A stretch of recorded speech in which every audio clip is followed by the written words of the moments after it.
Hello everyone and welcome to another bonus episode of the Psychic Explorer. Yes, another bonus episode. Something extra for you to put into your stocking for this festive season. I wanted to record a little something that I've recently found out. A revelation regarding one of the ghost stories that my cousin Charlie sent in to me for the Halloween episode. When I was putting this episode together, I was listening to Charlie's story and I was listening to Jono's analysis of it. He was tapping in psychically and he was telling me what he was picking up on. At the time, the things that he was saying, I couldn't take because it wasn't lining up with my knowledge of the property. But whilst I was editing this episode, I wanted to get my facts straight and I texted my auntie to find out how old the house in France actually is. And she told me something on that message which took my breath away. Before we get into that though, let's just recap on what Charlie's story was. I won't go from the very beginning. I'm just going to cut in to where she starts talking about the house in France. So here is just a recap of Charlie's story of her paranormal experiences in France. The second story was in France. Me and Dom used to hear feet running up and down the stairs like in clogs, and one night we both woke up in the night and we thought our parents were having a party downstairs. We could sort of hear bar sounds and chatting and drinks.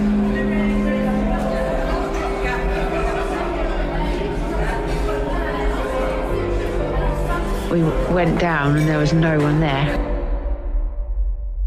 And everyone was in bed. And then one evening, everyone went out for a fireworks display and I stayed at home and I was lying in bed reading, and just all of a sudden out of nowhere, I felt a really big rough hand sweep across my face and sort of tuck my hair behind my ear.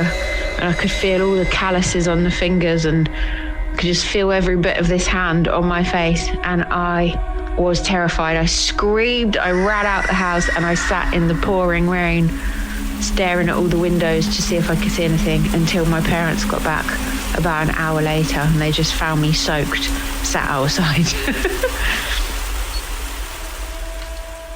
So if you are not chilled to the bone by that story yet again on the second time of hearing it, well done you. If you want to hear the full story of Charlie, and if you want to hear other people's very spooky tales, go back to episode 21 where Jono and myself listen to listeners' stories that they have submitted and we discuss what we think might be going on.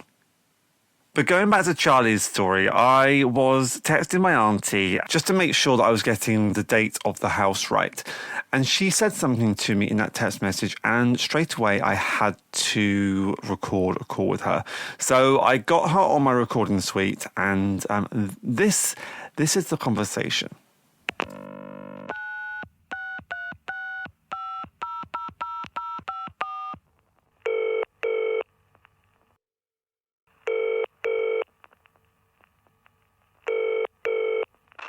Hi, Matt. Hi, Sylvia. How are you? I'm fine, thank you. And you? Yeah, I'm good, thank you. I just wanted to give you a quick call. I've just been editing the episode for, the Halloween episode and the Christmas episode, which not only have you very kindly given your ghost story of the house in France, but also so did Charlie.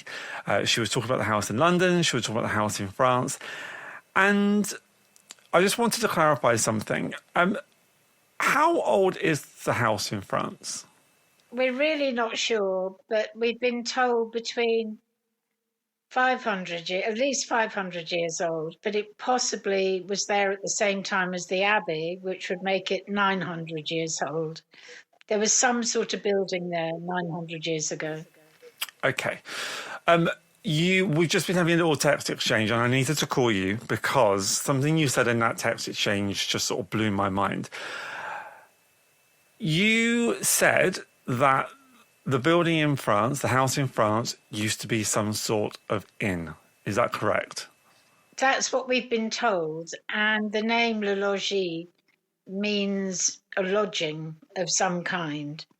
So we were told by a local historian many years ago that they believed it was when the local dignitary came to visit the abbey down the road, they would stay at our house because the abbey was too uncomfortable for the gentry. So just by dint of the name that it's called the loggie, it's been some sort of lodging, or somebody else once told us that it was a coaching stage, that there were maybe a stop for a main route between 2 points. So yeah, some sort of inn. See, in my mind, the house is just too remote to be anything like that. So when you said that on your text message, I was shocked because I want to play you something. Well, you've not heard this yet. This has not gone out live or anything. So I just want to play this to you, okay? It feels like that place used to be a pub or a village bar or that sort of a feel to... I don't obviously know what the building looks like in France. Do you know any history of it? I do know the history of it. It's not a bar. It's not a pub. It's far too remote to be anything like that. Directly behind... Right, so there's that, and then... I mean, I'm still guessing that place was a place where people gathered and drank alcohol and celebrated. Possibly. I mean, it's got a very long history. That's really interesting. So he picked up on that. Yeah, that is incredible. Because we've never told you that. You've never heard that history before. I've no idea. I had no idea. What do you think of that? It's a bit uncanny, isn't it? That we've never spoken about this to you, and yet somehow he's picked that up. Is there anything else? Well, the other thing I was going to say is that we had a friend who came to the house, and she was half Indian, so she believed very much in spirits and was very open to all of that. And we always felt that the house was a very happy place. That's really why we bought it. It had such a nice atmosphere, even when it was in a really poor condition. It just had this very happy vibe to it. So when our friend came round, I said to her, "Can you see anything? Can you sense anything in the house?" And she said, "Oh, just happy girls laughing, clattering down the stairs with jugs of ale," when it was an inn. So she actually also mentioned the alcohol in the inn all that time ago. And again, I've never told you about this before, so... No idea.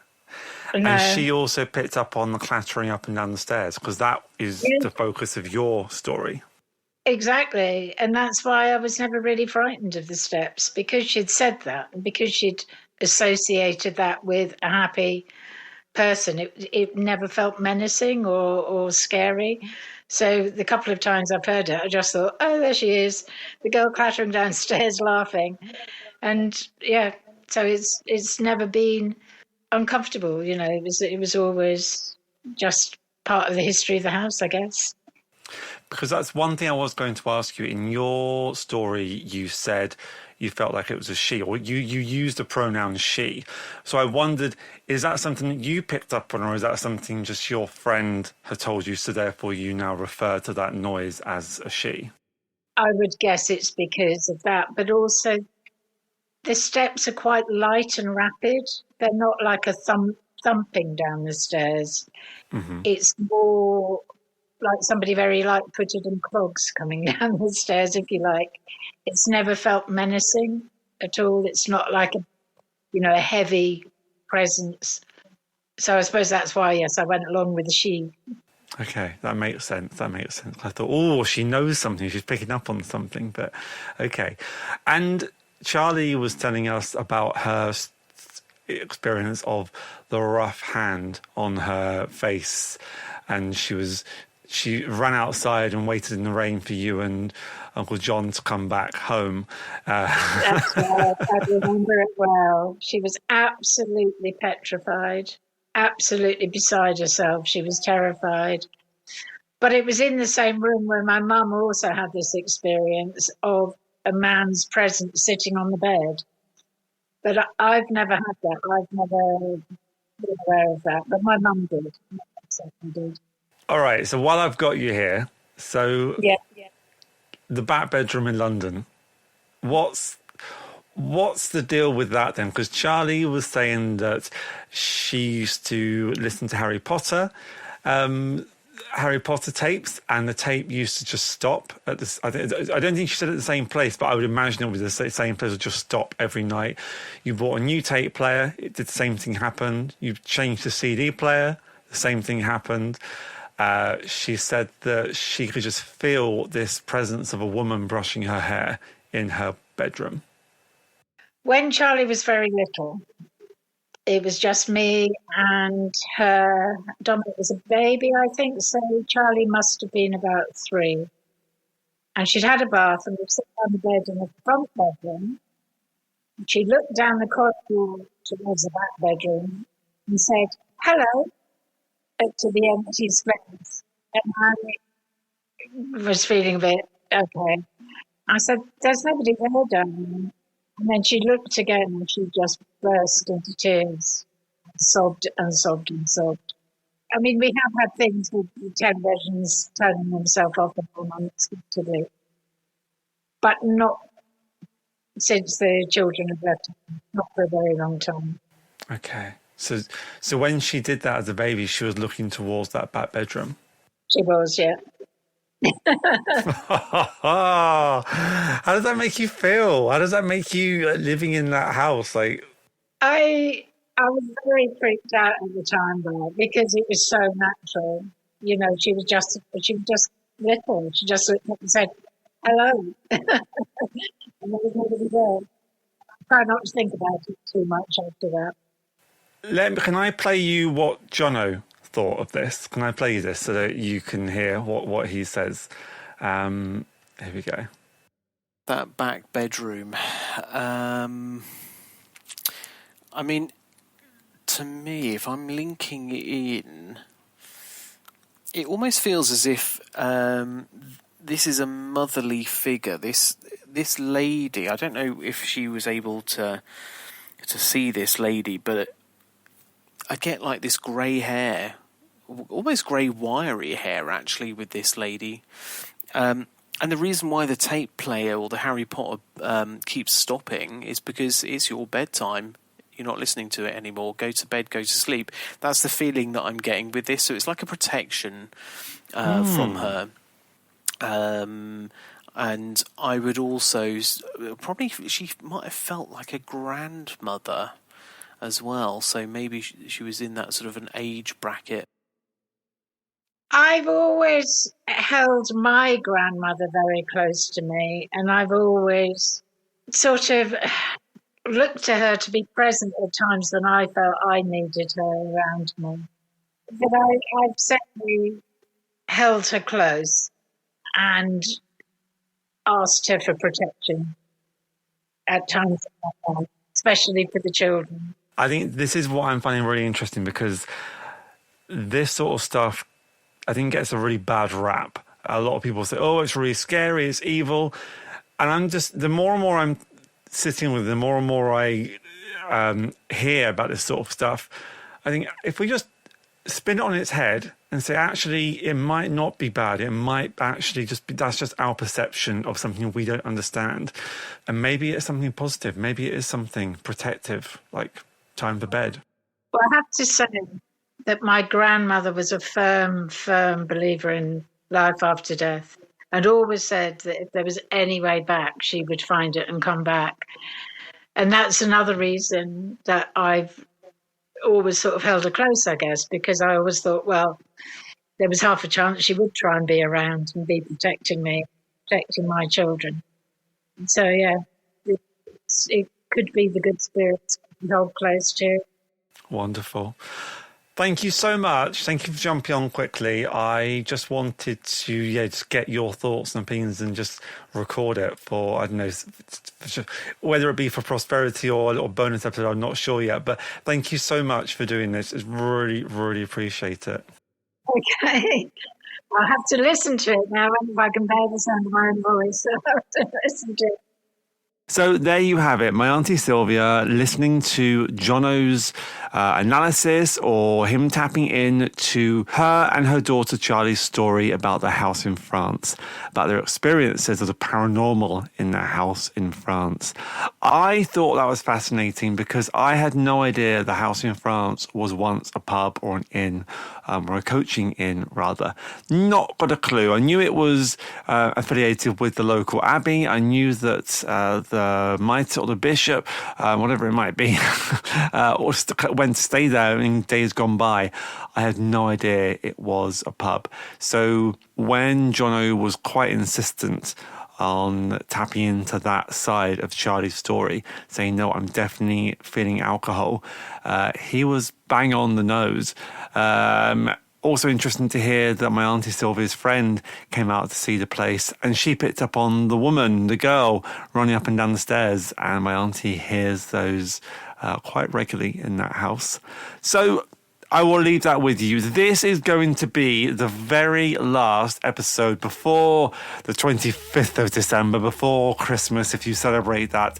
If you do, have a wonderful day. Whatever you are doing, whether you are with family, whether you are having it on your own, whether you are spending it with friends, however you do it your way. Do it the way that you want. And if you need to take a break from it all, you have my permission. Not that you need my permission, but just my way of saying look after yourself in a season that can be exciting, can be lovely, but can also be extremely stressful. So look out for something around New Year's Eve, New Year's Day. I mean, I might try and put something together.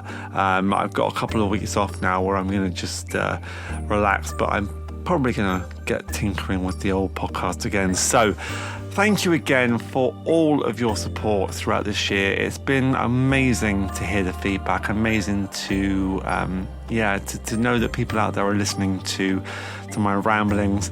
So if you have any ideas about any future episodes that you would like me to discuss about my experience of stepping onto this mediumistic, this psychic path, this journey, then let me know.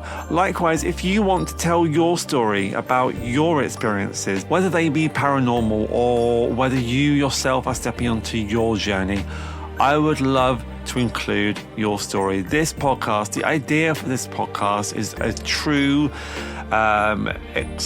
reflection of experiences of people stepping onto this journey. So I would love for you to step along with me.